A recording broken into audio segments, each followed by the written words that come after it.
আহ এক এক হচ্ছে অজুর আহ আহ, আহ, সুন্নাহ এর সংজ্ঞা, আরেক হচ্ছে ও সুন্নাহ এর হাকিকত বা তাৎপর্য। তো সংজ্ঞা তো সেটাই যেটা আমরা আহকামুশ শরিয়া বা শরিয়ার হুকুমসমূহ যখন আমরা পড়েছিলাম তখন আহ সুন্নাহর সংজ্ঞায় পড়েছিলাম। সুন্নাহকে তখন বলা হয়েছিল রসূল সাল্লাল্লাহু আলাইহি সাল্লাম যে সমস্ত কথা কাজ কর্ম করেছিলেন, অথবা রসূল সাল্লাল্লাহু আলাইহি সাল্লামের সামনে সাহাবীগণ যে সমস্ত কথা কাজ কর্ম করেছিলেন এবং রসূল সাল্লাল্লাহু আলাইহি সাল্লাম সেই ব্যাপারে অনুমতি দিয়েছিলেন বা মনসম্মতি দিয়েছিলেন, সেই সমস্ত কাজগুলোকে সুন্নাহ বলা হচ্ছে। ঠিক আছে? এবং গুরুত্বের বিবেচনায় দলিলের উপর ভিত্তি করে সেগুলোকে সুন্নাহ মুআক্কাদা বা সুন্নাহ গায়রে মুআক্কাদা বলা হচ্ছে। আমরা এখন অজুর সুন্নাহ সমূহ আলোচনা করবো যেগুলো গুরুত্বপূর্ণ। ফরজ হচ্ছে মূল ভিত্তি, যেগুলো ছাড়া কোনো কাজ সংগঠিত হয় না, অর্থাৎ ফরজ ছাড়া অজুই হবে না। কিন্তু যদি আমি সলাতের পরিপূর্ণ সওয়াব পেতে চাই তাহলে অজুর পরিপূর্ণ সুন্নাহ পালন করতে হবে। শুধুমাত্র অজর ছাড়া, অজর, অজর মানে কি? কেউ বলতে পারবেন অজর মানে কি? কারণ আইন। কারণ আহ, শরীয়তের বুঝিনি। কারণ শরীয়তের কারণ অজর মানে হচ্ছে অপারগ বা অক্ষম, অক্ষম হওয়া, অপারগ হওয়া। ওকে? অর্থাৎ শরীয়ত সম্মত যে সমস্ত কারণে একজন ব্যক্তি অপারগ হয়ে কোনো কাজটি করে, ওই অবস্থায় ওই ব্যক্তিকে বলে মাযুর। আর ওই কারণকে বলা হয় অজর, অজরুন। ঠিক আছে? তো শরীয়ত সম্মত নির্দিষ্ট কিছু অপারগ অবস্থায় শুধুমাত্র আমি ফরজ গুলো আদায় করতে পারি, শরীয়ত এটা সাপোর্ট করে বা এনকারেজ করে। কিন্তু এছাড়া এছাড়া অন্যান্য যে কোনো সাধারণ ক্ষেত্রে, সাধারণ অবস্থায় সুন্নাহ মুস্তাহাব গুলো পালন করা জরুরি। কিরকম সময়, কোন কোন ক্ষেত্রে শুধুমাত্র ফরজ গুলো আমরা আদায় করতে পারি? যেমন ধরেন আপনি সফরে আছেন, আপনার একটু পরে বাস বা ট্রেনের টাইমিং, আপনি যদি পরিপূর্ণ সুন্নাহ সহকারে অজু করেন, এরপরে সালাত আদায় করেন, তো সেই ক্ষেত্রে আপনার সময় সংকীর্ণ হয়ে যাবে, বাস বা ট্রেন ছুটে যেতে পারে। সেই ক্ষেত্রে কোনো মতে ফরজটা আদায় করে, অজুর ফরজ আদায় করে, এরপরে সালাতের সংক্ষিপ্ত সালাত পরে বাস বাস বা ট্রেন ধরা। আপনি ধরুন এমন অবস্থা যে অনেক, যেখানে অজু করতে গিয়েছেন অনেক লম্বা সিরিয়াল, প্রচুর মানুষ পিছনে দাঁড়িয়ে আছে, বিভিন্ন অকেশনে বিভিন্ন জায়গায় পাবলিক প্লেস এরকম হতে পারে। তো আপনি যদি পরিপূর্ণ সুন্নাহ সহকারে অজু আদায় করতে যান, পিছনের লোকদের বেশি কষ্ট হবে। বেশি কষ্ট বলতে তাদের সালাতের সমস্যা হবে, তারা সালাদ ধরতে পারবে না, বিশেষ করে ওয়ার্কিং আওয়ারে পাবলিক প্লেসে।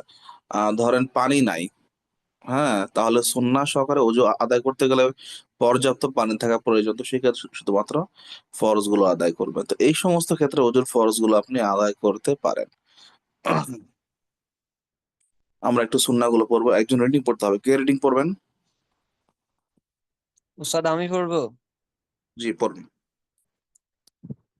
সাফিনা রাদিয়াল্লাহু আনহা থেকে বর্ণনা করেন যে নবী সাল্লাল্লাহু আলাইহি সাল্লামে ক মুদ পরিমাণ পানি দিয়ে উযু এবং এক শাহ। একটু এখানে হয়ে গেছে, এক মুদ হবে, ঠিক আছে? এক মুদ, এই যে রাসূল সাল্লাল্লাহু আলাইহি ওয়াসাল্লাম এক মুদ পরিমাণ। জি। এখন কি প্রথম থেকে পড়বো আবার? পড়ুন, পড়ুন। সাফিনা রাদিয়াল্লাহু আনহা থেকে বর্ণনা করেন যে নবী সাল্লাল্লাহু আলাইহি সাল্লাম এক এক মুদ পরিমাণ পানি দিয়ে উযু এবং এক শাহ পরিমাণ পানি দিয়ে গোসল করতেন। ইবনু মাজাহ, তিরমিজি।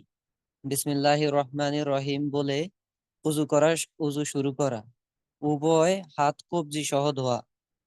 আবু হুরায়রা রাদিয়াল্লাহু আনহু থেকে বর্ণনা করেন রাসূল সাল্লাল্লাহু আলাইহি সাল্লাম ইরশাদ করেছেন, তোমাদের কেউ যদি রাতে ঘুম থেকে উঠে তবে সে হাতে 2 বা 3 বার পানি না ঢেলে তা পাত্রে ঢুকাবে না, কারণ সে জানে না তার হাত কোন কোন কোন স্থানে রাত কাটিয়েছে। ইবনু মাজাহ, বুখারী ও মুসলিম। মিস 3 মিসওয়াক করা। 4 কুলি করা। 5 3 বার নাকে পানি দেওয়া।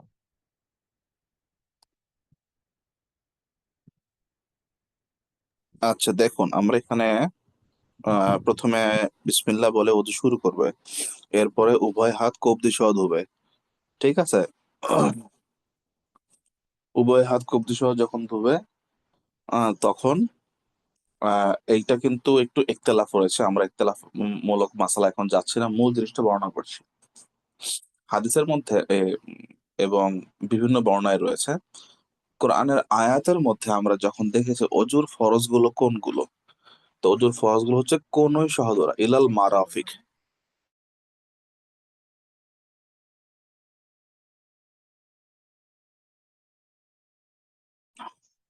ইলাল মারাফিক মানে কোনই সহ, কেউ বলেছেন এটা কোনই পর্যন্ত।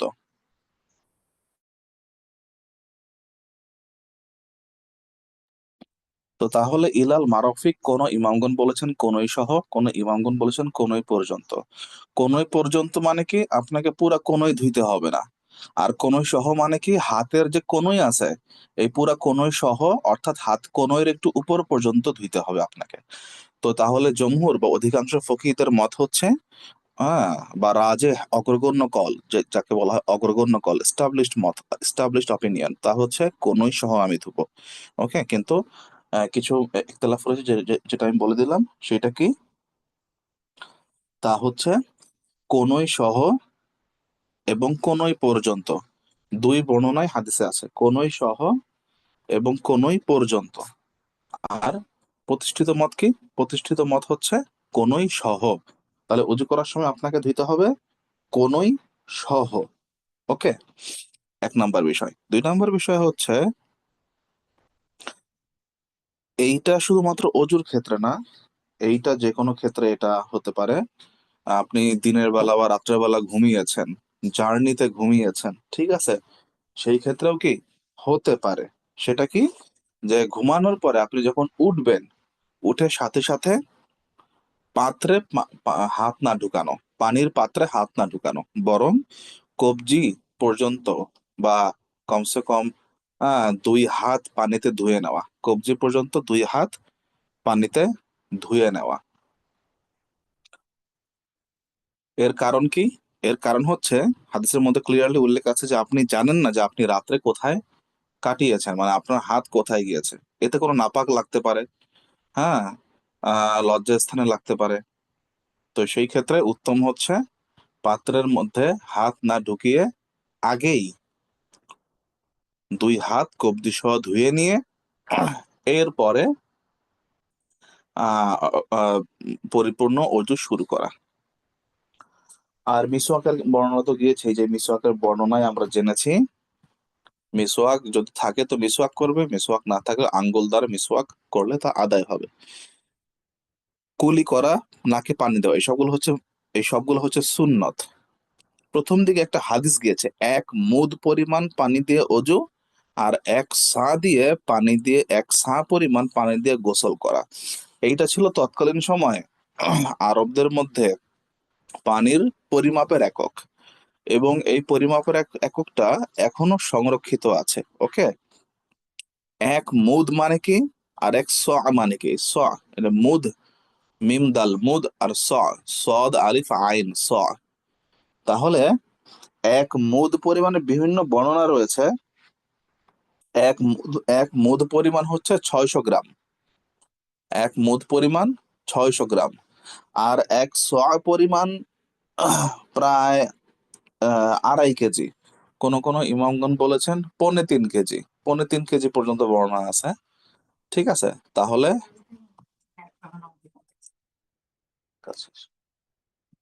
তাহলে 1 মুদ পরিমাণ হচ্ছে কি পরিমাণ?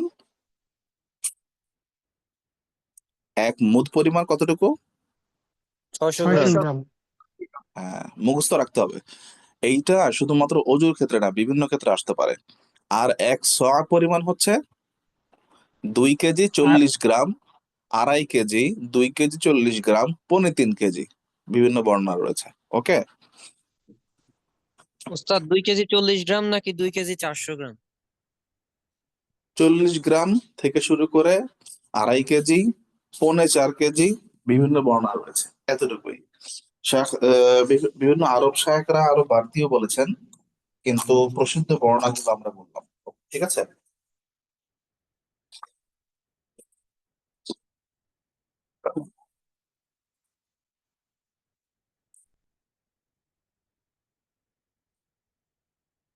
দেখুন, আমরা একটু সামনে যাচ্ছি।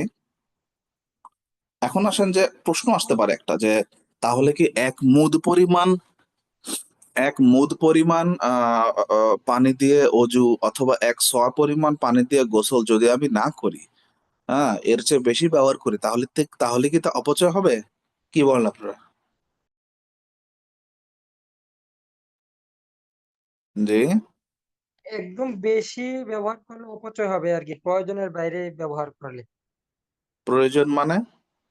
যতটুকু আমার গোসল করতে প্রয়োজন তার চাইতে বেশি, অনেকে তো আছে ওয়াশরুমে যে ঝর্ণা ছেড়ে রাখে বা মানে আনলিমিটেড পানি ঢালতেই থাকে, ওইরকম হলে হুম, মানে সুন্নাহ খেলাফ হয়ে যায় আচ্ছা। নাকি?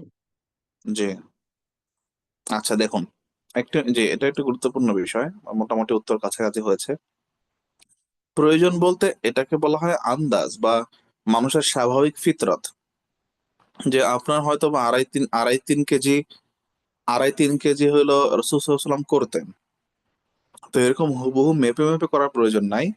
আন্দাজ পরিমাণ একটা আছে, ওই রকম করবেন। আড়াই তিনের জায়গায় 3.5 4 কেজি 5 কেজি পর্যন্ত লাগলো, ধরেন ডাবল করে দিলাম প্রয়োজনীয় ক্ষেত্রে। হয়তো বা অনেক বেশি নাপাকি আছে বা এরকম বিভিন্ন ক্ষেত্রে প্রয়োজন হতে পারে, কিন্তু এখন ধরেন 2.5 3 কেজি 4 কেজি 5 কেজি না হয়ে একেবারে 8 10 কেজি হয়ে গেল, তাই না? তো ওইরকম যদি হয়, তাহলে কিন্তু তা অপচয়ের কাতারে পড়বে এবং তা সুন্নাহর খেলাফ হবে গোসলের ক্ষেত্রে। একইভাবে অজুর ক্ষেত্রেও পানির ট্যাপ বন্ধ করে করে অজু করা এবং এই পরিমাণটা খেয়াল রাখা, তাহলে হবে। আন্দাজ বোঝার জন্য একবার ধরেন এই পরিমাপ 600 600 700 গ্রাম পানি, যেটা অজুর জন্য 1 মুদ পরিমাণ, সেটা আপনি নিয়ে একবার ট্রাই করেন। দেখেন আপনি আপনি তাতে অভ্যস্ত কিনা, তাহলেই বুঝবেন যে আপনার কি পরিমাণ লাগে। তো এটা কম বেশ হতে পারে, সমস্যা নেই, কিন্তু এটা খুব বেশি পরিমাণ না হয়, তাহলে তো অপচয় কাতারে পড়বে, সুন্নাহর খেলাফ হবে। জি, পড়ুন, সামনে পড়ুন। জি। 3 মিসওয়াক করা। 4 3 বার কুলি করা। 5 3 বার নাকে পানি দেওয়া। আবু ইদ্রিস রহমতুল্লাহ আলাই থেকে বর্ণিত, তিনি বলেন, তিনি আবু হুরায়রা রাদিয়াল্লাহু আনহুকে বলতে শুনেছেন, নবী সাল্লাল্লাহু আলাইহি সাল্লাম ইরশাদ করেন, যে ব্যক্তি উযু করে সে যেন নাকে পানি দিয়ে নাক পরিষ্কার করে। 6 রোজাদার না হলে উত্তম রূপে কুলি করা এবং নাকে পানি দেওয়া।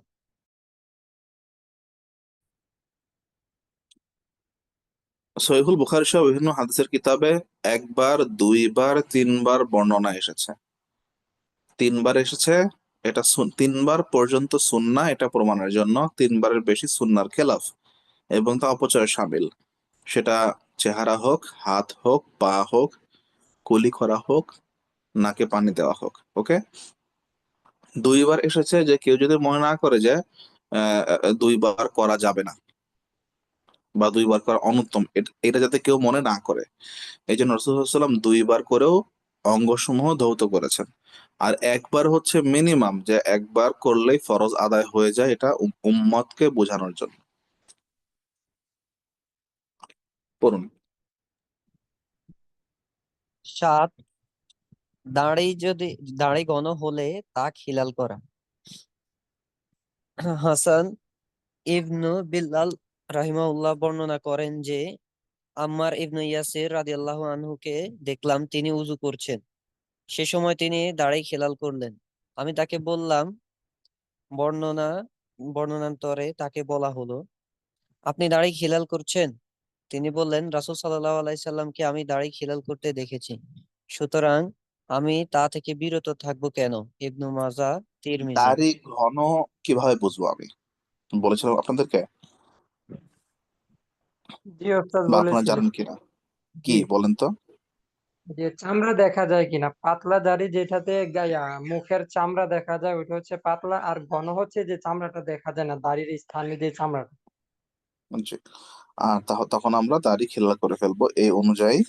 যদি চামড়া দেখা যায় তাহলে দাড়ি পাতলা, সেই ক্ষেত্রে কিন্তু সেই অংশ চেহারার আওতায় পড়বে এবং তখন সেই অংশ ধৌত করতে হবে। খেলাল করলে তা ফরজ আদায় হবে না। করুন। 8 হাত ও পায়ের আঙ্গুল সহ খিলাল করা। ইবনু আব্বাস রাদিয়াল্লাহু আনহু থেকে বর্ণনা করেন যে রাসূল সাল্লাল্লাহু আলাইহি সাল্লাম ইরশাদ করেন, উযু করার সময় তোমার হাত ও পায়ের আঙ্গুলি খিলাল করবে। ইবনু মাজাহ, তিরমিজি হাদিস। বলুন। মুস্তাওরিদ ইবনু শাদ্দাহ ফিররি রাদিয়াল্লাহু আনহু থেকে বর্ণিত যে তিনি বলেন, আমি নবী সাল্লাল্লাহু আলাইহি সাল্লামকে উযু করার সময় কনিষ্ঠ আঙ্গুলি দিয়ে পায়ের আঙ্গুলি মলতে দেখেছি। ইবনু মাজাহ, তিরমিজি। 9, প্রত্যেক অঙ্গ 3 বার করে ধোয়া। 10, সম্পূর্ণ মাথা একবার মাসাই করা। আচ্ছা, পড়ুন সামনে। আব্দুল্লাহ ইবনে যায়েদ রাদিয়াল্লাহু আনহু থেকে বর্ণনা করেন যে রাসূল সাল্লাল্লাহু আলাইহি সাল্লাম তার হাতে মাথা মাসাই করেছেন, উভয় হাতকে সামনে ও পিছনে নিয়েছেন। মাথার সম্মুখ ভাগ থেকে শুরু করে হাত দুটি মাথার পেছন দিকে নিয়ে গেছেন। এরপর হাত দুটি আবার যে স্থান থেকে শুরু করেছিলেন সে স্থানে ফিরিয়ে নিয়ে এসেছেন। তারপর তার 2 পা ধুয়েছেন। ইবনু মাজাহ, বুখারী ও মুসলিম, তিরমিজি হাদিস। 11, উভয় কান মাসাই করা। ইবনু আব্বাস রাদিয়াল্লাহু আনহু থেকে বর্ণনা করেন যে রাসূল সাল্লাল্লাহু আলাইহি সাল্লাম তার মাথা ও পশ্চাৎ ও সম্মুখ ভাগ সহ কান মাসাই করেছেন। ইবনু মাজাহ, তিরমিজি হাদিস। রুবাইয়া বিনতে মুয়াবিয়া ইবনু হ্যাঁ, আফরা রাদিয়াল্লাহু এর আনহু। নামটা হচ্ছে রুবাইয়া বিনতি মুআউযিজ বিন আফরা। ওকে, একটু টাফ নাম। আরবি টেক্সট দেখলে ইজিলি বোঝা যাবে। রুবাইয়া বিনতি মুআউযিজ বিন আফরা। ওকে, পড়ুন, হাদিসটা পড়ুন। রুবাই বিনতে মুআবিজ ইবনু আফরা রাদিয়াল্লাহু আনহা থেকে বর্ণনা করেন যে তিনি রাসূল সাল্লাল্লাহু আলাইহি সাল্লামকে উযু করতে দেখেছেন।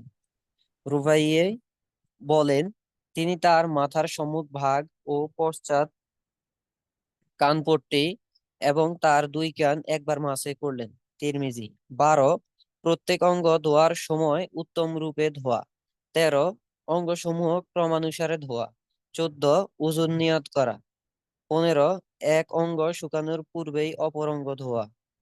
ইমাম শাফিঈ সহ কোন কোন ইমাম তারা নিয়তকে ওয়াজিব বলেছেন, অর্থাৎ নিয়তকে তারা আবশ্যক করেছেন। তাদের নিকটে নিয়ত ছাড়া অজু হবে না। ওকে, কিন্তু অধিকাংশ ইমামদের মতে অজুতে নিয়ত হচ্ছে সুন্নার পর্যায়ে। অর্থাৎ সে যদি অজুর নিয়ত করে তাহলে সে এক্সট্রা সওয়াব পাবে, অজুর নিয়ত না করলেও তার অজু হয়ে যাবে। কিন্তু ইমাম শাফিঈ সহ কোন কোন ইমামদের মতে অজুর মধ্যেও নিয়ত হচ্ছে আবশ্যক বা ওয়াজিব পর্যায়ের, নিয়ত না করলে তা অজু বলে সাব্যস্ত হবে না। ইমাম আবু হানিফা রাহিমাহুল্লাহ, ইমাম আবু ইউসুফ এবং তাদের ছাত্ররা ওনারা বলেন যে কেউ যদি আহ রাস্তা দিয়ে হাঁটলো, বৃষ্টিতে ভিজে গেল, পুকুরে ডুব দিল, ভিজে গেল, হ্যাঁ, অথবা তাকে কেউ পানি মারলো, সবগুলো পরিষ্কার পবিত্র তাহির পানি হতে হবে। এবং এইভাবে পুকুরে ডুব দেওয়া, বৃষ্টিতে ভিজার দ্বারা তার যদি অজুর ফরজ অঙ্গসমূহ ধুয়ে যায়, যেইভাবে ধৌত করার কথা বলা হয়েছে, তাহলেও তার অজু হয়ে যাবে। ঠিক আছে। 15 নম্বর পয়েন্টে বলা হয়েছে এক অঙ্গ শুকানোর পূর্বে অপর অঙ্গ ধোয়া। অর্থাৎ আপনি ধরেন চেহারা ধুইছেন, চেহারা ধৌত করার পরে কিছুক্ষণ ওয়েট করলেন, এদিক সেদিক কথা বললেন অথবা কোনো কাজ করলেন, এরপরে আবার হাত ধোয়া শুরু করলেন, তো ততক্ষণে চেহারা শুকিয়ে গিয়েছে, তো অজু হয়ে যাবে, কিন্তু এটা সুন্নার খেলাফ। এটা সুন্নার খেলাফ। এরকম কাজ করা মাকরুহ বা শরীয়তের দৃষ্টিকোণ থেকে অপছন্দনীয়। কোন কোন ইমামগণ এইটা এই কারণটাকে ওয়াজিব সাব্যস্ত করেছেন। অর্থাৎ তারা বলেছেন যে যদি অজুর এক অঙ্গ ধোয়ার পর পরবর্তী অঙ্গ ধোয়ার আগে যদি পূর্ববর্তী অঙ্গ শুকিয়ে যায়, তাহলে এই ওয়াজিব ভঙ্গ হয়, পুনরায় অজু শুরু করতে হবে। বাকি অধিকাংশ ইমামের মত হচ্ছে শুকিয়ে গেলে তা নিয়মিত করলে সুন্নাহর খেলাফ হবে, কিন্তু অজু হয়ে যাবে। পড়ুন। 16 ডান অঙ্গে আগে ধোয়া। আয়েশা রাদিয়াল্লাহু আনহা থেকে বর্ণিত, তিনি বলেন, নবী সাল্লাল্লাহু আলাইহি সাল্লাম জুতা পরা, চুল আঁচড়ানো এবং পবিত্রতা অর্জন করা তথা প্রত্যেক কাজে ডান দিক থেকে শুরু করতে ভালোবাসতেন। 17 হাত ও পায়ের আঙ্গুলের মাথা থেকে ধোয়া আরম্ভ করা। আমরা এখন অজুর অজুর মুস্তাহাব সম্পর্কে জানবো। মুস্তাহাব মানে হচ্ছে যে কাজগুলো রাসূল সাল্লাল্লাহু আলাইহি ওয়াসাল্লাম এবং সাহাবীগণ মাঝে মধ্যে করতেন, মাঝে মধ্যে কোনো কারণ ছাড়াই ছেড়ে দিতেন। পড়ুন। 1 এমন উঁচু স্থানে বসে উজু করা যাতে পানির ছিটা গায়ে না পড়ে। 2 কিবলার দিকে মুখ করে বসা। 3 উজুর সময় বিনা ওজরে অপরের সাহায্য না নেওয়া। 4 অসুস্থ, অসুস্থ, বৃদ্ধ অথবা কোনো কারণে অজু করতে পারছে না নিজে নিজে, এই ক্ষেত্রে তো সাহায্য নেওয়া যাবে, সমস্যা নেই। পড়ুন। 4 উজুর সময় অনাবশ্যক কথা না বলা। 7 কনিষ্ঠাঙ্গুলি কানের ছিদ্রে ঢুকানো। আংটি ঢিলা না হলে তা নাড়া দেওয়া। যদি আংটি আহ ঢিলা হয় তাহলে তো আংটির মাঝখান দিয়েই পানি চলে যাবে আঙুলের মধ্যে। আংটি ঢিলা না হলে, আংটি নাড়া না দিলে, যদি পানি না পৌঁছায় তাহলে কিন্তু অজু হবে না। ঠিক আছে? শুধু আংটি না, আংটি হোক বা ঘড়ি হোক, এমন যে কোনো বস্তু হাতে পরা হয়, অনেকে হাতে ব্যান্ড পরে থাকে, তো যাই হোক, এটা পরা উত্তম অনুত্তম এটা পরবর্তী বিষয়। কিন্তু অজুর অঙ্গসমূহে এমন কিছু থাকে যার ফলে অজুর অঙ্গে পানি পৌঁছাতে পারে না, তাহলে কিন্তু অজু হবে না। ট্যাটু, এমন ট্যাটু যার ফলে আহ, পানি পৌঁছাতে পারে না। অনেক ট্যাটু আছে যা চামড়ার ভিতরে ভেদ করে করা। তো এই জাতীয় ট্যাটুর ক্ষেত্রেও কিন্তু সেম মাসালা, এতে অজু গোসল হবে না। এরকম যদি কারো ট্যাটু থেকে থাকে, যেই ট্যাটুর কারণে চামড়ার মধ্যে পানি পৌঁছাতে পারে না, তাহলে এইরকম ট্যাটু দ্রুত সম্ভব তা তুলে ফেলতে হবে। ঠিক আছে? ট্যাটুটা তুলে ফেলতে হবে। সেম কেস নেল পালিশ হতে পারে, যে কোনো কসমেটিক্স আমি দিয়েছি, অথবা হাতের মধ্যে বিভিন্ন রকম কেমিক্যাল পদার্থ হাতে থাকতে পারে, তেল থাকতে পারে, যে যার ফলে চামড়ায় পানি প্রবেশ করে না। রান্না বান্না করতে গিয়ে খাবার দাবার বা আটা, এগুলো আটা ময়দা এগুলো নখের মধ্যে থাকতে পারে। এই সবগুলো কিন্তু তুলে ফেলতে হবে।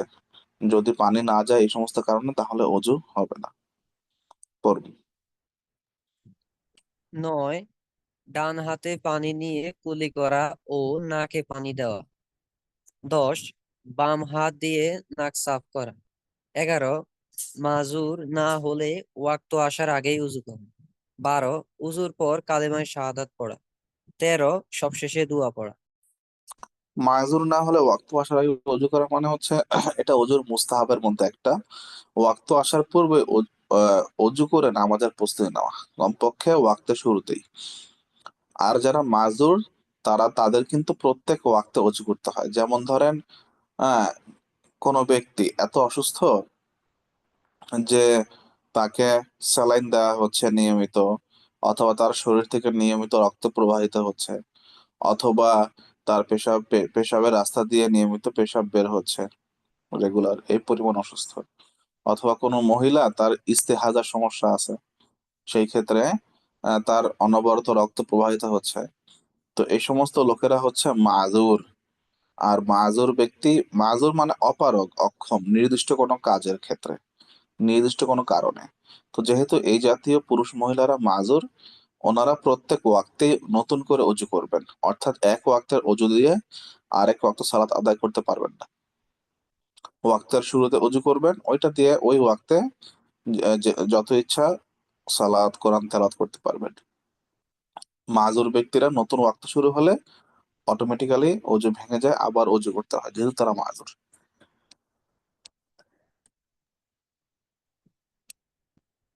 পড়ুন। উমার ইবনু খাত্তাব রাদিয়াল্লাহু আনহু থেকে বর্ণনা করেন যে রাসূল সাল্লাল্লাহু আলাইহি সাল্লাম ইরশাদ করেছেন, কোনো ব্যক্তি যদি খুব ভালো করে ওযু করে এ দোয়া পড়ে তবে জান্নাতের সব দরজাই তার জন্য খুলে যাবে এবং যে দরজা দিয়ে সে ইচ্ছা প্রবেশ করবে সেটি দিয়ে জান্নাতে প্রবেশ করতে পারবে।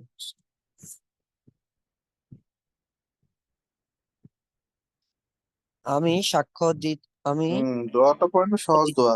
আশহাদু আল্লা ইলাহা ইল্লাল্লাহু ওয়াহদাহু লা শারীকা লাহু ওয়া আশহাদু আন্না মুহাম্মাদান আবদুহু ওয়া রাসূল। আল্লাহুম্মা জাআলনি, হে আল্লাহ আপনি আমাদেরকে অন্তর্ভুক্ত করেন, শামিল করেন আমাকে মিনাত তাওয়াবিন, তওবাকারীদের মধ্যে থেকে, ওয়াজআলনি, এবং আমাদেরকে অন্তর্ভুক্ত করুন মিনাল মুতাতাহহিরিন, যারা পবিত্র অথবা পবিত্রতা অর্জনকারী তাদের মধ্যে। পড়ুন অজু ভঙ্গের কারণ। ওযু ভঙ্গের কারণসমূহ। নিম্নবর্ণিত কারণে ওযু ভঙ্গ হয় অর্থাৎ নষ্ট হয়ে যায়। ১. পেশাব পায়খানার রাস্তা দিয়ে কোনো কিছু বের হলে। ২. স্ত্রীলোকের সন্তান প্রসব দ্বারা, যদিও তাতে রক্ত না দেখা যায়। ৩. পেশাব পায়খানার রাস্তা ব্যতীত শরীরের যে কোনো স্থান থেকে যে কোনো নাপাক বস্তু বের হয়ে গড়িয়ে পড়লে, যেমন রক্ত, পুজ।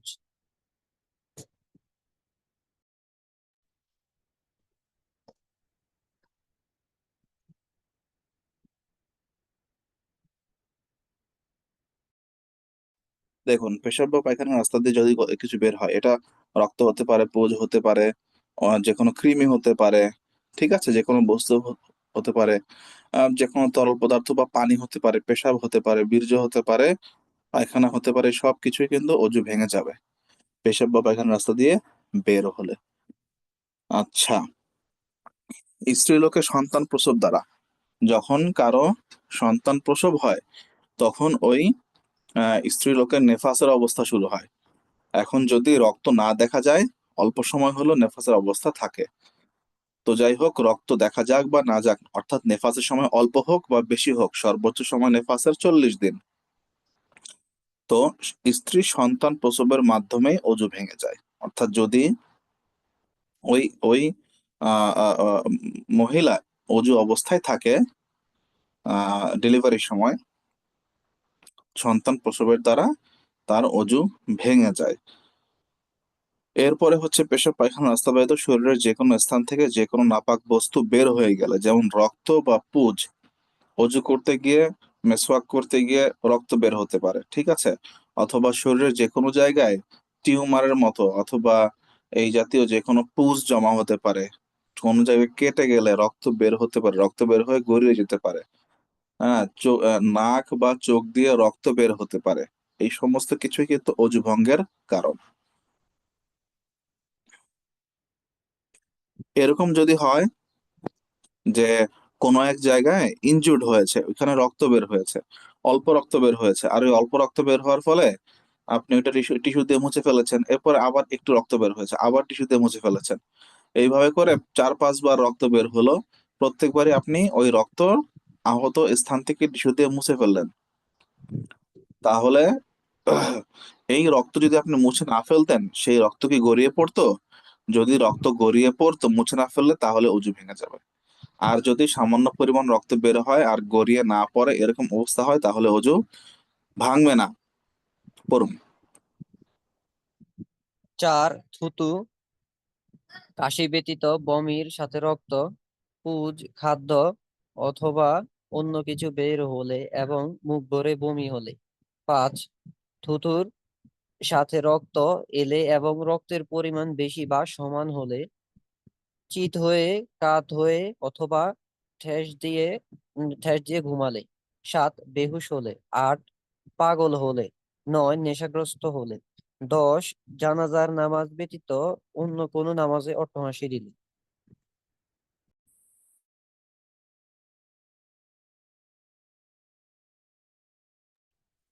দেখুন, থুতুর সাথে রক্ত এলে, রক্তের পরিমাণ সমান বা বেশি হলে, এটা আপনি থুতু দেখলে বুঝবেন যে থুতুর মধ্যে রক্তের পরিমাণ সমান বা বেশি কিনা। চিত কাত হয়ে ঠেস দিয়ে ঘুমালে, দেয়ালের সাথে অথবা পিলারের সাথে, মসজিদের পিলারের সাথে, দেয়ালের সাথে, বাসায় বা যে কোনো জায়গায় যে কোনো বস্তুর সাথে ঠেস দিয়ে যদি কেউ ঘুমিয়ে পড়ে, তাহলেও কিন্তু তার অজু ভেঙে যাবে। এখন ধরেন আপনি বাসে বা ট্রেনে বা প্লেনে সিটের মধ্যে ঘুমিয়ে পড়লেন, তো ইন জেনারেলি সেক্ষেত্রে কিন্তু মানুষ ঠেস দিয়ে ঘুমায়, সামনে বা সিটের সাথে, অথবা সামনে সিটের সাথে বা কোনো কিছুর সাথে। সেই ক্ষেত্রেও কিন্তু অজু ভেঙে যাবে। তাহলে বসা অবস্থায় কেউ যদি ঘুমায় তাহলে অজু ভাঙবে না। যেমন অনেক ক্ষেত্রে এমন হয় যে তারাবির সালাতের সময় রমাদানে অনেকে বসা অবস্থায় ঘুমিয়ে যায় বা দাঁড়ানো অবস্থায় ঘুমিয়ে যায়, সেই ক্ষেত্রে কিন্তু অজু ভাঙবে না। হ্যাঁ, কেউ যদি এমন হয় যে দাঁড়ানো অবস্থায় সে ঘুমিয়ে গেছে তেলাওয়াত শুনতে শুনতে, বা বসা অবস্থায় ঘুমিয়ে গেছে, এরপরে হঠাৎ করে তার ঘুম ভেঙে গেল, আর সে দাঁড়ানো বা বসা অবস্থা থেকে পড়ে গেল, ঠিক আছে, তখন কিন্তু অজু ভেঙে যাবে। তো এই হচ্ছে চিত হয়ে, কাত হয়ে বা ঠেস দিয়ে ঘুমানোর অবস্থা। করুন। উযুর মাকরুহ সমূহ: প্রয়োজনের অতিরিক্ত পানি ব্যয় করা, প্রয়োজনের চেয়ে কম পানি ব্যয় করা, চেহারার ওপর এমন জোরে পানি নিক্ষেপ করা যে পানির ছিটা অন্যত্র পড়ে, উজুর সময় অপ্রয়োজনীয় কথাবার্তা বলা, বিনা ওজরে অন্যের সাহায্য নেওয়া, নতুন পানি দিয়ে 3 বার মাথা মাসে করা। নতুন পানি নিয়ে 3 বার মাথা মাসা করে মানে হচ্ছে মাথা তো মাসাহ করবে সুন্নাহ অনুযায়ী একবার, ফরজ হচ্ছে 4 ভাগের 1 ভাগ, আর সুন্নাত হচ্ছে পুরো মাথা একবার মাসাহ করা, 3 বার নয়। তাহলে কেউ যদি 3 বার মাথা মাসাহ করে এটা কিন্তু মাকরুহ হবে, মানে অপছন্দনীয় কাজ। আমরা একটু গোসল সম্পর্কে পড়বো, আমাদের হাতে কিছু সময় আছে, এখন আমরা একটু এগিয়ে নেই। জি বলুন। গোসল। আর গোসল একটি আরবি শব্দ, গসলুন, আবিধানিক অর্থ সমস্ত শরীর ধোয়া। হ্যাঁ, আর গসলুন হচ্ছে এর মূল শব্দ। পড়ুন। গোসলের আহকাম: গোসল আরবি শব্দ, অর্থ সমস্ত শরীর ধোয়া। শরীয়তের পরিভাষায় পবিত্রতা ও আল্লাহর নৈকট্য লাভের উদ্দেশ্যে পানি পবিত্র পানি দ্বারা সমস্ত শরীরকে ধোয়াকে গোসল বলা হয়। আবু সালামা রাহিমাহুল্লাহ থেকে বর্ণিত, তিনি বলেন, আমি ও আয়েশা রাদিয়াল্লাহু আনহা এর ভাই আয়েশা রাদিয়াল্লাহু আনহা এর নিকট গেলাম। তার ভাই তাকে রাসূল সাল্লাল্লাহু আলাইহি সাল্লাম এর গোসল সম্পর্কে জিজ্ঞাসা করলেন। তিনি প্রায় 1 সা 3 কেজির চেয়ে কিছু পরিমাণ বেশি এর সমপরিমাণ এক পাত্র আনলেন। তারপর তিনি গোসল করলেন এবং নিজের মাথার উপর পানি ঢাললেন। তখন আমাদেরও তার মাঝে পর্দা ছিল। সহিহুল বুখারী। অর্থাৎ ওই যে আমরা যেটা বললাম, যেটা বর্ণনা রয়েছে, তো 2.5 কেজি থেকে 4 কেজি, 2.5 কেজি থেকে 3, 3.5 কেজি, 3 কেজি, কোনো জায়গায় 3 কেজির চেয়ে একটু বেশি বলা হয়েছে, আমরা এভারেজ 3 কেজি ধরে নিব। ঠিক আছে, এটা হলো 100। এখনো বিভিন্ন জায়গায় ওই স এবং মুদ এইটার হিসাবে পাত্র সাইজ করা আছে, কোনো কোনো জায়গায় বিক্রিও হতে পারে। বাংলাদেশে হয়তো বা পাওয়া যাবে না, আরবের বিভিন্ন জায়গায় আপনারা পেতে পারেন বিভিন্ন শোরুমে। পড়ুন।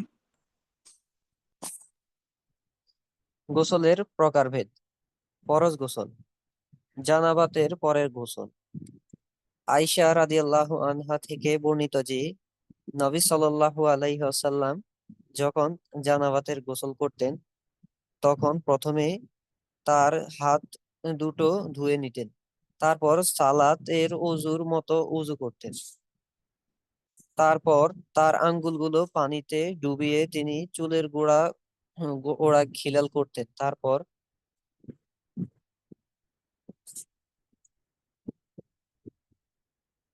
তার উভয় হাতের 3 আজলা পানি মাথায় ঢালতেন।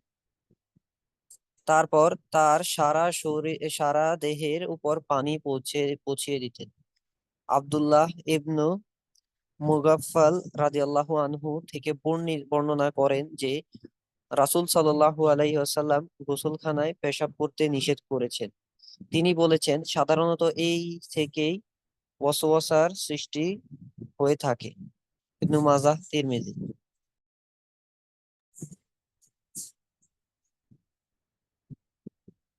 মাইমুনা রাদিয়াল্লাহু আনহা থেকে বর্ণনা করেন যে নবী সাল্লাল্লাহু আলাইহি সাল্লামের জন্য গোসলের পানি রাখলাম। তিনি জানাবাতের গোসল করলেন। প্রথমে বাম হাতে পানি রাখা পাত্রটি কাত করে ডান হাতের উপর পানি ঢাললেন এবং উভয় হাত কবজা পর্যন্ত ধৌত করলেন। পরে পাত্রে হাত ঢুকিয়ে পানি নিয়ে লজ্জাস্থানে পানি ঢাললেন এবং দেয়ালে কিংবা মাটিতে হাত দুটি ঘষে ধুইলেন। এরপর কুলি করলেন, নাকে পানি দিলেন, চেহারা ও দুই হাত ধৌত করলেন। পরে মাথায় 3 বার পানি ঢাললেন। তারপর সারা শরীরে পানি ঢেলে দিলেন। এরপর কিছুটা সরে 2 পা ধুইলেন।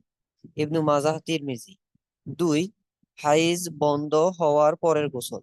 3, নিফাসের রক্ত বন্ধ হওয়ার পরের গোসল। তাহলে ফরজ গোসলের একটি কারণ হচ্ছে জানাবাতের গোসল, ঠিক আছে?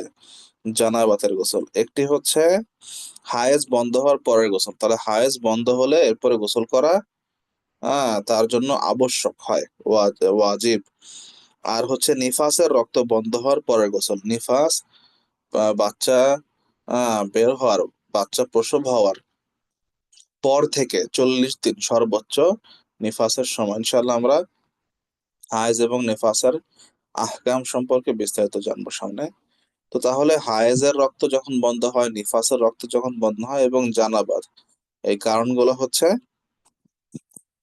গোসল ফরজ হওয়ার কারণ। কিছু কিছু গোসল রয়েছে যেগুলো সুন্নাহ গোসল, অর্থাৎ সওয়াব রয়েছে। করুন। সুন্নাত গোসল: জুমার দিন জুমার নামাজের জন্য, 2 ঈদের নামাজের জন্য, হজ অথবা উমরার এহরামের জন্য, হাজিদের জন্য আরাফাত দিনে দুপুরের পর। মুস্তাহাব গোসল: একটি একটি এক ছোট ইখতিলাফ রয়েছে, তা হচ্ছে কোন কোন ইমামগণ বলছেন যে জুমার দিন গোসল করা সুন্নাহ, এটা হচ্ছে জুমার দিনের সুন্নাহ। আবার কেউ কেউ বলেছেন যে আহ জুমার দিন জুমার নামাজের জন্য গোসল করা সুন্নাহ, অর্থাৎ তা হচ্ছে নামাজের সুন্নাহ। দুইটার মধ্যে পার্থক্য বুঝতে পারছেন? যদি আমরা জুমার দিনের গোসল করা সুন্নাহ হিসেবে মেনে নেই, অর্থাৎ জুমার দিনের জন্য সুন্নাহ মেনে নেই, তাহলে আমি জুমার নামাজের আগে গোসল করতে পারবো, জুমার নামাজের পরেও গোসল করতে পারবো, একেবারে মাগরিবের আগ পর্যন্ত সুন্নাহ আদায় হয়ে যাবে তাহলে। আর যদি আমি জুমার দিনে গোসল করা জুমার নামাজের সুন্নাহ মেনে নেই, তাহলে কিন্তু শুধুমাত্র জুমার নামাজ আদায় করার আগ পর্যন্তই গোসল করা যাবে, তাহলে তা সুন্নাহ আদায় হবে। তো এই হচ্ছে ইমামদের মধ্যে এই ব্যাপারে কিছু ইখতিলাফ রয়েছে, মতভেদ রয়েছে। অধিকাংশের মত হচ্ছে জুমার দিন আমরা জুমার নামাজের সুন্নাহ হিসাবে গোসল করব, জুমার নামাজ আদায় করার আগে আগে। করুন মুস্তাহাব গোসল। মুস্তাহাব গোসল: ইসলাম গ্রহণের জন্য, বালিগ হওয়ার পর, বালিগ হওয়ার লক্ষণ পাওয়া না গেলে, ছেলে মেয়েদের বয়স 15 বছর হওয়ার পর, মস্তিষ্ক আরবি আরবি সাল বা হিজরি সন অনুযায়ী যখন 15 বছরে পদার্পণ করবে, মানে 15 বছর শুরু করবে, এর আগে যদি তার বালিগ হওয়ার কারণ না পাওয়া যায়, তাহলে সেই ছেলে বা মেয়েকে বালিগ বলে গণ্য করবে। আপনারা তো নিশ্চয়ই বালিগ হওয়ার কারণ সম্পর্কে আমি বলেছিলাম, তাই না? জি উস্তাদ। জি, ঠিক আছে, বলুন সামনে। মস্তিষ্ক বিকৃতি ও সংজ্ঞাহীনতা দূর হওয়ার পর, শিঙ্গা লাগানোর পর, মুর্দাকে গোসল দেওয়ার পর, মদিনাতুল মুনাওয়ারা প্রবেশকালে, মুজদালিফা মুজদালিফায় অবস্থানের জন্যে 10 তারিখ সুবহে সাদেক মক্কায় প্রবেশকালে, তাওয়াফে জিয়ারতের জন্য, সূর্য ও চন্দ্রগ্রহণের নামাজের জন্য, সালাতুল খাউফ ও ভয়ের নামাজের জন্য, দিনে অস্বাভাবিক অন্ধকার বা প্রচন্ড ঝড়ের সময়, তাওবার নামাজের জন্য। তো মূলত তওবার নামাজ বলতে কোনো নামাজ নেই, মানে যে কোনো আহ গুনাহ হয়ে গেলে অথবা যে কোনো কারণে আল্লাহ তাআলার নিকটে কোনো দোয়া করতে চাইলে দুই গোসল করে 2 রাকাত নামাজ পড়ে, এটাকেই তওবার নামাজ বলা হয়েছে। এক, সলাতুল কুসুফ, সলাতুল খুসুফ, সূর্যগ্রহণ চন্দ্রগ্রহণের নামাজ, এই দুই নামাজ পড়া সুন্নাহ। আর এই সুন্নাহ সালাত আর নামাজ হিসাবে এই নামাজগুলো নফল শরঈ হিসাবে। আর রাসূল সাল্লাল্লাহু আলাইহি ওয়াসাল্লাম সূর্য এবং চন্দ্রগ্রহণ নামাজ পড়েছেন, সাহাবীরা পড়েছেন, এই হিসাবে তা সুন্নাহ। আর এই এই সূর্য চন্দ্রগ্রহণ নামাজের জন্য গোসল করা হচ্ছে মুস্তাহাব। সলাতুল খাউফ বা ভয়ের নামাজ, এটা হচ্ছে যুদ্ধক্ষেত্রে। যুদ্ধক্ষেত্রে সেনাবাহিনী বিভিন্ন ফ্রন্টে যুদ্ধ করতে থাকে, তো এই সময় সালাতের সময় হলে তারা দুই ভাগে 4 রাকাত নামাজ বা 2 রাকাত নামাজ ফরজ নামাজ পড়বে অর্ধেক অর্ধেক করে। এই সালাতকে সলাতুল খাউফ বলা হয়ে থাকে। আপনারা ফিকুস সালার সময় বিস্তারিত জানবেন। মুর্দাকে গোসল দেওয়ার পর, মানে যে গোসল দিবে সেই ব্যক্তি নিজের জন্য গোসল করা হচ্ছে মুস্তাহাব। যদি সম্ভব হয়, কোনো ধরনের অক্ষমতা বা সমস্যা না থাকে, তাহলে মৃত ব্যক্তিকে মাইয়িতকে গোসল দেওয়ার পরে যারা গোসল দেবে তাদের নিজেদের জন্য গোসল করা হচ্ছে মুস্তাহাব। বলুন। গোসলের আহকাম। ফরজ গোসলের ফরজ 3টি: কুলি করা, নাকে পানি দেওয়া, সমস্ত শরীর পানি দিয়ে ধোয়া, যেন চুল পরিমাণে কোনো স্থান শুকনো না থাকে। আয়েশা রাদিয়াল্লাহু আনহা থেকে বর্ণিত, তিনি বলেন, রাসূল সাল্লাল্লাহু আলাইহি সাল্লাম যখন জানাবাতের গোসল করতেন তখন তিনি 2 হাত ধুইতেন এবং সালাতের উজুর মতো উজু করতেন, তারপর গোসল করতেন। পরে তার হাত দিয়ে চুল খিলাল করতেন চামড়া ভিজিয়ে বলে, যখন তিনি নিশ্চিত হতেন তখন তাতে 3 বার পানি ঢালতেন, তারপর সমস্ত শরীর ধুয়ে ফেলতেন। আয়েশা রাদিয়াল্লাহু আনহা আরো বলেছেন, আমি ও রাসূল সাল্লাল্লাহু আলাইহি সাল্লাম একই পাত্র থেকে গোসল করতাম। আমরা একই সাথে তা থেকে আজলা ভরে পানি নিতাম। সহিহুল বুখারী।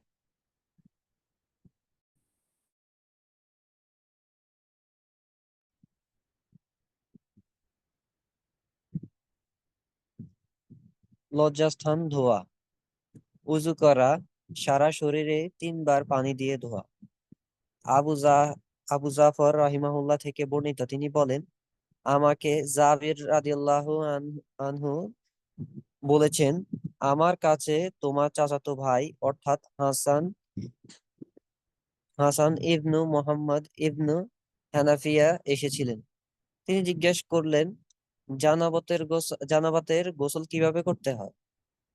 আমি বললাম, নবী সাল্লাল্লাহু আলাইহি সাল্লাম 3 আজলা পানি নিতেন এবং নিজের মাথার উপর পানি ঢেলে দিতেন। তারপর তিনি সারা দেহে পানি পৌঁছিয়ে দিতেন। তখন হাসান আমাকে বললেন, আমার মাথার চুল খুব বেশি। আমি তাকে বললাম, নবী সাল্লাল্লাহু আলাইহি সাল্লামের চুল তোমার চেয়ে অধিক ছিল। সহিহুল বুখারী। মিসওয়াক করা। জি, মুস্তাহাব। গোসলের জি গোসলের মোস্তাহাব। গোসল করার সময় কারো সাথে কথা না বলা, এমন স্থানে গোসল করা যেন মানুষের নজরে না আসে, সতর ঢেকে গোসল করা।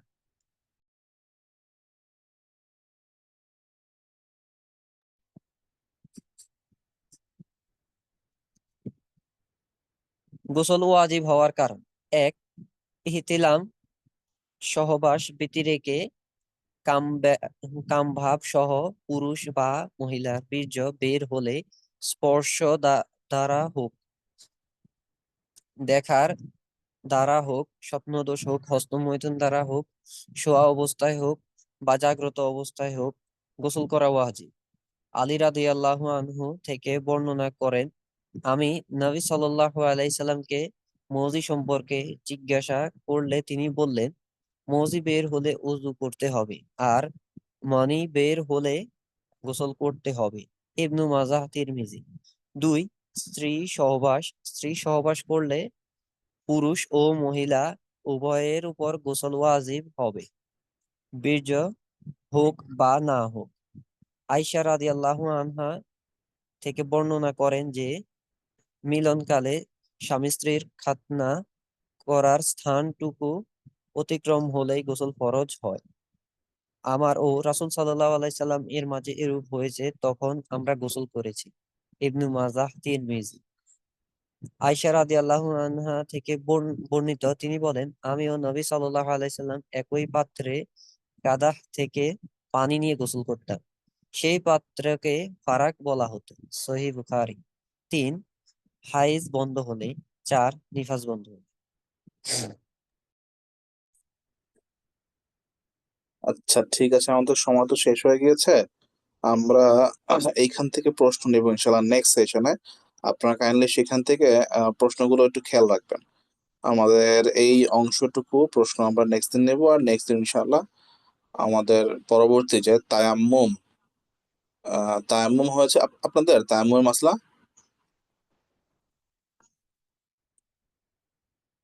তায়াম্মুমের কোন সময় পড়ানো হয়েছে? তায়াম্মুমের হয়তোবা হালকা একটু আলোচনা হয়েছিল, আমার সঠিক মনে না, পড়তেছে না, হালকা লেকচার লেকচার শিট আলাদা করে পড়ানো হয়েছে কিনা? না না, সেটা না হয়নি। জি না, এরকম জি না স্যার। ওকে, তাহলে নেক্সট দিন ইনশাল্লাহ আমরা তায়াম্মুম পড়বো। তায়াম্মুম এবং আহ আল মাসু আল খুফাইন, অর্থাৎ মোজার উপর মাসাহ এর মাসালা, এটা শেষ হয়ে যাওয়ার পরে আমাদের সেশন আসবে হায়েজ এবং নেফাস এই সংক্রান্ত বিষয়। তো এখন থেকে যে সেশন গুলো আসবে আপনারা লাইভ সেশন গুলো অ্যাটেন্ড করবেন, মিস করবেন না, কারণ সেখানে অনেক প্রশ্ন আসবে, যে প্রশ্নগুলো রিয়েল লাইফে আপনাদের প্রয়োজন পড়বে। এই জন্য আপনারা এই সেশন গুলো অ্যাটেন্ড করবেন। আমাদের আজকের সেশন এই পর্যন্তই। আজকের সেশন থেকে যে প্রশ্নগুলো আমরা ইনশাআল্লাহ নেক্সট সেশনের শুরুতে নিব। আজকে জাযাকুমুল্লাহ খাইর। আপনাদের কি পরবর্তী আরেকটা ক্লাস আছে? জি জি ওস্তাদ। উস্তাদ, কার ক্লাস? জুবাইর এহসান উস্তাদের। আচ্ছা, অ্যারাবিক ল্যাঙ্গুয়েজ। ঠিক আছে, আপনারা তাহলে একটু ওয়েট করুন, ইনশাআল্লাহ ওস্তাদ সময় মতো চলে আসবে। আসসালামু আলাইকুম।